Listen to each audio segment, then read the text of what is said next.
people. With that, I'll be happy to yield to the gentleman from California, Mr. Takano. I thank the gentleman from Colorado for yielding time. Reforming our immigration system is one of the top issues in our nation, and I was happy to see the Senate act this past June when it passed a comprehensive immigration bill with an overwhelming bipartisan vote.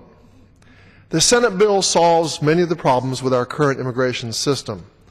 It creates a pathway to citizenship, secures our borders, addresses the current backlog, and helps the dreamers who were brought here through no fault of their own. Unfortunately, the push for immigration reform hit a brick wall when the legislation moved over to the House and Speaker Boehner flatly refused to bring it up for a vote.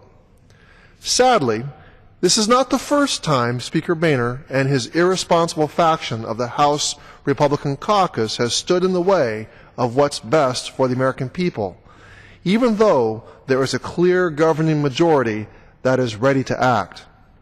And despite Speaker Boehner's desperate attempt to follow the so-called rule, which requires him only to allow votes on bills supported by a majority of House Republicans, the governing majority has been able to pass several pieces of substantive legislation this year. Just who is this governing majority? It's made up of nearly the entire Democratic caucus and a handful of moderate, sensible Republicans. In January of this year, a governing majority of 172 Democrats and 85 Republicans came together to avoid the fiscal cliff, saving our economy from ruin. Several weeks later, when a majority of the Republican caucus stood opposed to relief for the victims of Superstorm Sandy, it took an overwhelming support from Democrats and a small group of Republicans to help those in need. Shortly thereafter, the House passed the Senate's version of the Violence Against Women Act, providing protections for victims of domestic violence with unanimous Democratic support and a portion of the Republican caucus. Then in March, facing the deadline of a government shutdown, a temporary budget extension to keep the government funded until September 30th also needed the support of Democrats to pass the House.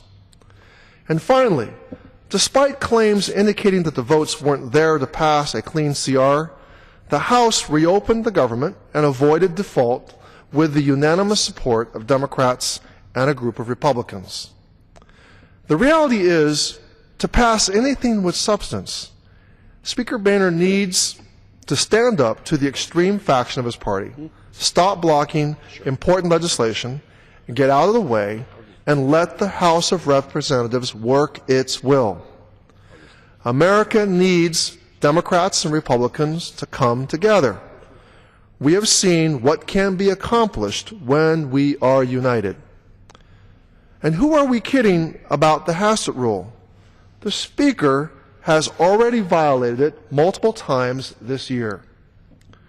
In the lead up to the most recent crisis, he said that he didn't want the government to shut down or default on its debts.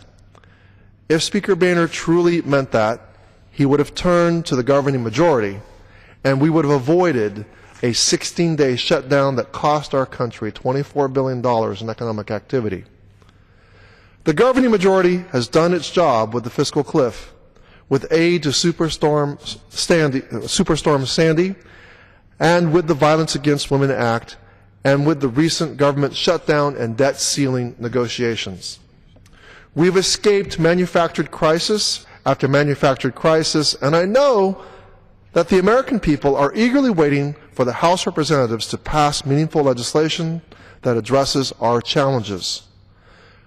The governing majority is ready to do its job once again with comprehensive immigration reform, as millions of Americans and aspiring Americans are waiting for this body to act. It's time to put aside the theatrical displays, Mr. Speaker. Let us govern so we can bring our brothers and sisters out of the shadows. I believe that if the Senate's comprehensive immigration reform bill came to the floor of the House, the governing majority would once again do what's right for the American people and pass this important legislation. Let's vote on the Senate's bill and fix our broken immigration system. The time is now. Thank you, and I yield back. I thank the gentleman from California, and I take the opportunity